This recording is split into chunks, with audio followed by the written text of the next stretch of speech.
जिस समय हनुमान जी भी आए थे तो हनुमान जी को तो पता था युद्ध होगा, तो हनुमान जी केवल सीता जी की सुधि नहीं लाए, केवल लंका नहीं जलाए, ये व्यवस्था भी देखे कि जब मेरे प्रभु राम लंका आएंगे तो रहेंगे कहां, हम लोगों के शिविर कहां लगेंगे। तो जब हनुमान जी घूम रहे थे तब उनको ये सुबेल पर्वत दिखाई दिया। अचंबा क्या था? अचंबा ये था कि सुबेल पर्वत पर दूर दूर तक कोई राक्षस नहीं, कोई कर्मचारी नहीं, कोई पहरेदार नहीं, कोई आता नहीं जाता नहीं। हनुमान जी ने कहा ये रावण इतनी बड़ी भूल तो कर नहीं सकता कि इतना बड़ा सुबेल पर्वत जहां कंद मूल फल नदी झरना सब कुछ है और यहां एक आदमी नहीं रहता। अरे इतना बड़ा राजा अपनी एक चौकी तो बनाता, एक पोस्ट तो बनाता अपनी, पर कोई नहीं। हनुमान जी ने कभी जांच पड़ताल करो, अपने रहने के लिए जगह अच्छी है लेकिन यहां इतना एकांत क्यों है, रावण ऐसी गलती तो कर नहीं सकता। तो जब हनुमान जी आए थे तब उन्होंने सुबेल पर्वत का निरीक्षण किया और जैसे कंदरा में गए तो क्या देखा, किसी के कराहने की आवाज आ रही है।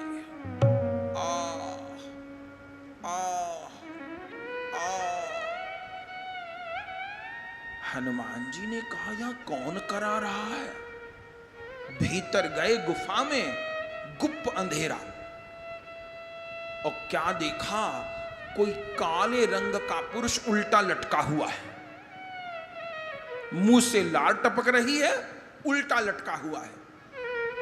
हनुमान जी ने कहा भैया तुम कौन? उसने कहा उतारो तो सही हनुमान जी, बता दूंगा कौन। हनुमान जी प्रकाश किए, उतारा, कौन? तब उस काले रंग के पुरुष ने कहा हनुमान जी मैं हूं शनि देव, हे भगवान। हनुमान जी ने कहा ये गति तेरी बना दी? बोले मत पूछो इस राक्षस का, तो इसने नवग्रह काबू में कर लिए, सारे ग्रह तो इसके पानी भरते हैं। मुझे तो आप जानते हो मैं तो आराम से किसी के बस में आता नहीं। अब रावण ज्योतिषाचार्य है, इसको पता था कि मेरी दृष्टि जहां पड़ती है वहां विनाश होता है। पापी आया, मुझे पकड़ लाया और उल्टा टांग दिया मुझे यहां पे, ताकि मेरी दृष्टि न पड़े सीधी। बोले कब से लटके पड़े हो? बोले न पूछो, सतयुग से टांग रखा है मुझे यहां।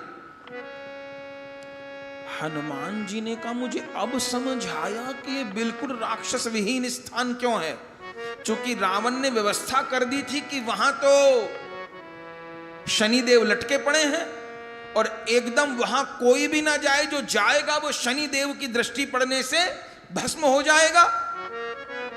तो इसलिए वहां किसी कर्मचारी की जरूरत भी नहीं, वो सुरक्षित गढ़ था।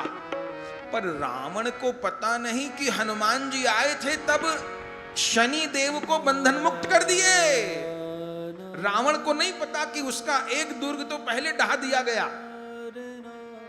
शनि देव ने बहुत उपकार माना, हनुमान जी से कहा आपने मेरी बड़ी भारी मदद की, आप मेरे से वर मांगो। हनुमान जी ने कहा जाओ शनिदेव क्या वर मांगे, अभी तो आप उल्टे लटके हुए थे, अब वर देने की कह रहे। बोले महाराज हम भले उल्टे लटके थे पर हम वर दे सकते हैं आपको। बोले नहीं कुछ तो वर मांगो। तब हनुमान जी कहे वर हमें कुछ नहीं चाहिए।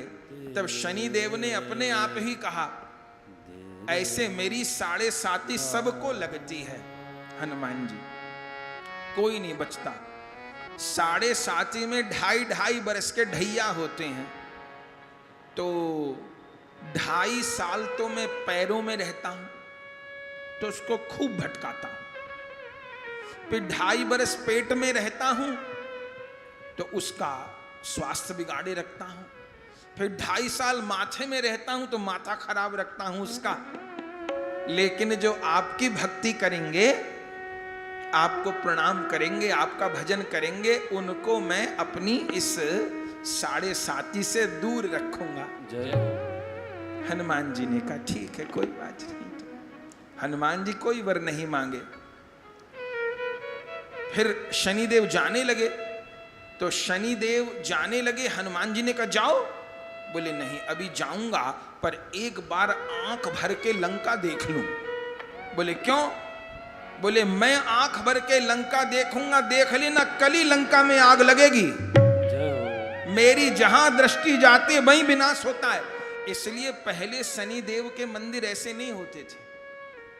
अब तो मत पूछिए, बस हर मंदिर में शनि देव, हर मंदिर में शनि देव, शनि देव। पहले इतने शनि देव के मंदिर कहीं बनते थे? नगर गांव से बाहर होते थे शनि देव के मंदिर।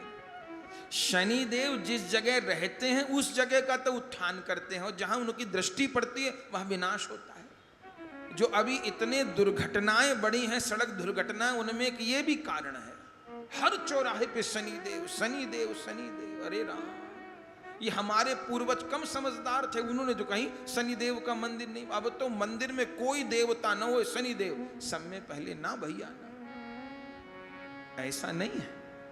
नगर के बाहर किसी विशेष परिस्थिति में शनि की पूजा होती तो हर किसी आदमी के हाथ में अब तो सरसों के तेल की शीशी होती है। अरे सीधे सीधे हनुमान जी को प्रणाम करें। तो शनि देव ने कहा मैं दृष्टि भर देखूंगा, और देखा, और शनि देव चले गए। तो फिर लंका जल के भस्म हो गई।